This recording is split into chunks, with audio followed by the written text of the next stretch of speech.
El mensaje de la predicación de la palabra del Señor en este día lo encontramos en la epístola del apóstol Pablo a los Filipenses, en el capítulo 1, versículo 21. Filipenses 1:21, y dice la palabra del Señor: porque para mí el vivir es Cristo y el morir es ganancia. También podemos leer el mismo texto en la versión de la palabra que dice: porque Cristo es la razón de mi vida, y la muerte, por tanto, me resulta una ganancia. En plena crisis del coronavirus que estamos viviendo, se suceden los mensajes afirmativos, positivos, de que saldremos de esta. Se ha hecho viral y nunca más tristemente dicho la canción Resistiré, como lema de la supervivencia social ante esta crisis. Y eso es algo muy bueno, es algo necesario.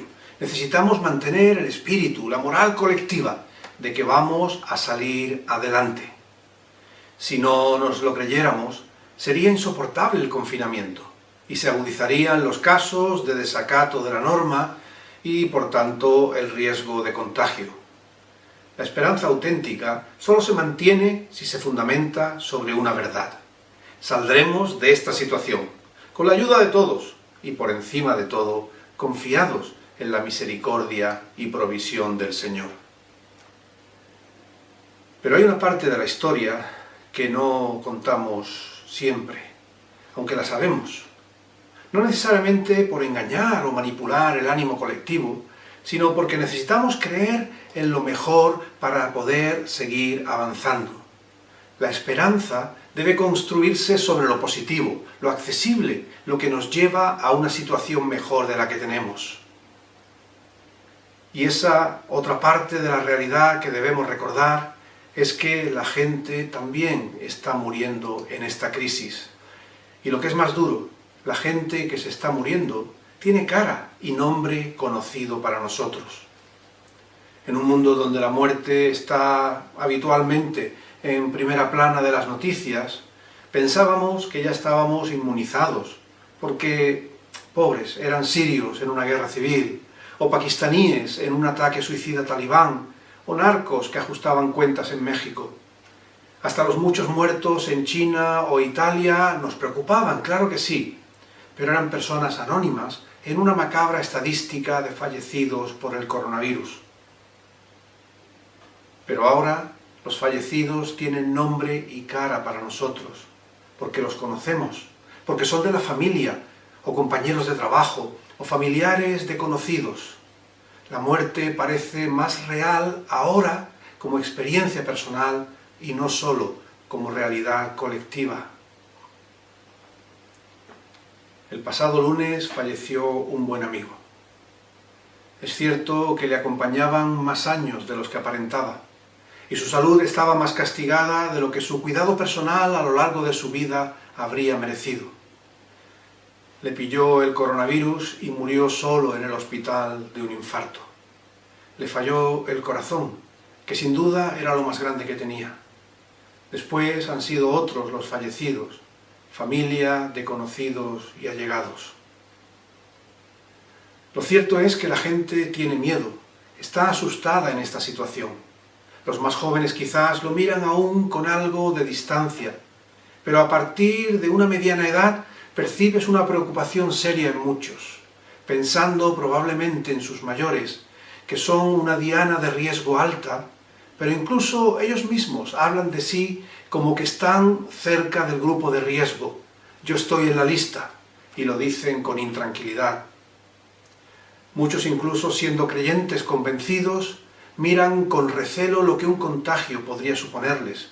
Nadie quiere morir. Nadie debería querer morir antes de hora. La vida es un don precioso de Dios para disfrutarla con los que más quieres y para ser de ayuda y bendición a otros.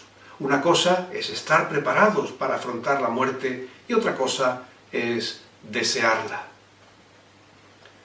En el texto bíblico que hemos leído, el apóstol Pablo escribe a la comunidad cristiana en Filipos y le dice que para él el vivir es Cristo y el morir es ganancia, que Cristo es la razón de su vida y que la muerte, por tanto, le resulta un beneficio. la muerte una ganancia? ¿Qué le pasaba a Pablo? Algunos lo explican desde el contexto en el que el apóstol escribe, pues está preso en una cárcel, probablemente en Éfeso. Su vida, por causa del ministerio, era especialmente dura. Rechazos, persecuciones, apedreamientos, azotes, encarcelamientos, necesidad y tantas otras cosas negativas.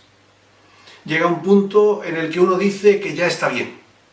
Y si uno piensa que lo que viene después es estar con el Señor, pues mejor que mejor. Y Pablo estaba en ese punto de cansancio y agotamiento, podríamos pensar. Ir con el Señor sería sin duda una ganancia. Dejar esta vida miserable y poder disfrutar de la gracia continuada del Señor. Es curioso que esta idea de la muerte como ganancia, como beneficio, como liberación de los problemas presentes, era muy habitual en la literatura griega previa a Pablo y también de su tiempo. En Antígona de Sófocles podemos leer: si muero antes de tiempo, declaro que para mí es un beneficio. Todo el que vive como lo hago yo, entre males sin cuento, ¿cómo va a ganar muriendo? ¿Cómo no va a ganar muriendo? La muerte como vía de escape del presente. Y para el creyente, un incentivo de futuro. Pues vamos con el Señor, decimos. Y así es, por su gracia y misericordia. Pero ¿qué es lo que está verdaderamente diciendo Pablo? ¿Está huyendo del duro tiempo presente? ¿Es esa la enseñanza que tenemos que sacar de este texto? Que la muerte, aunque terrible, es un mero tránsito alternativo a la vida en este valle de lágrimas. Un tránsito que nos lleva a estar con el Señor, pasando a mejor vida, como se suele decir. Nada más lejos de la realidad. Pablo no está haciendo una disyuntiva entre la vida y la muerte como realidades antagónicas. Pablo ve la vida y la muerte desde una misma óptica, porque para él tanto la vida como la muerte son Cristo. El vivir es Cristo y el morir, ganancia, que en su caso, en este momento, supondría la crueldad de un ajusticiamiento en prisión. También para él el morir es Cristo. Cristo es todo para Pablo, en todo momento, en la vida y en la muerte. Pablo no está lamentándose de su vida, porque su vida es Cristo. Como nos dice el texto que estamos meditando, para Pablo, Cristo es la razón de su existencia, la razón de su vida. Sus sufrimientos no son motivo para pensar que no está en Cristo o que no está disfrutando de una plena comunión con Él.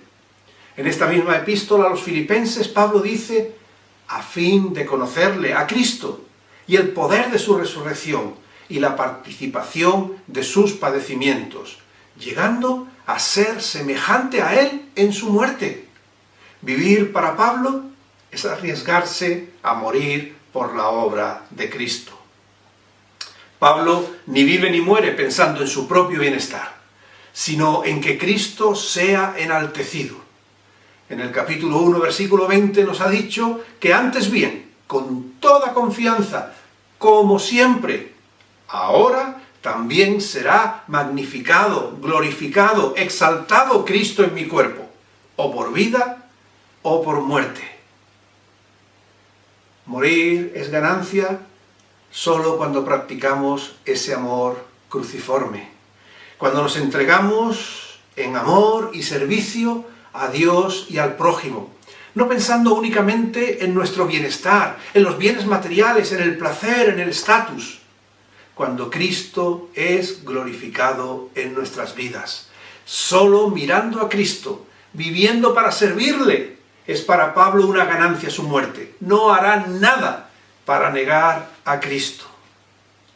En el caso del apóstol, oímos la declaración de una persona cuyo presente puede parecer duro, incierto, pero su futuro es claro y seguro.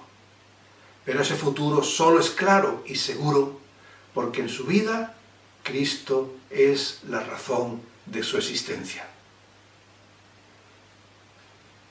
Para los que no creen, La muerte puede parecer en algunos casos una liberación de los dolores de la vida, pero para Pablo es una continuación en su relación con Cristo. Y esto nos tiene que hacer pensar a nosotros. ¿Cuál es el propósito de mi vida? ¿Cuál es el propósito de tu vida? Ahora que estás confinado y estás descubriendo la fragilidad de la existencia humana, lo incierto de tus fuerzas, de tus recursos, lo vulnerable de tus seguridades, ¿cuál es tu propósito? Seguramente dirás, si eres creyente en Cristo, que tu propósito es Él, Cristo.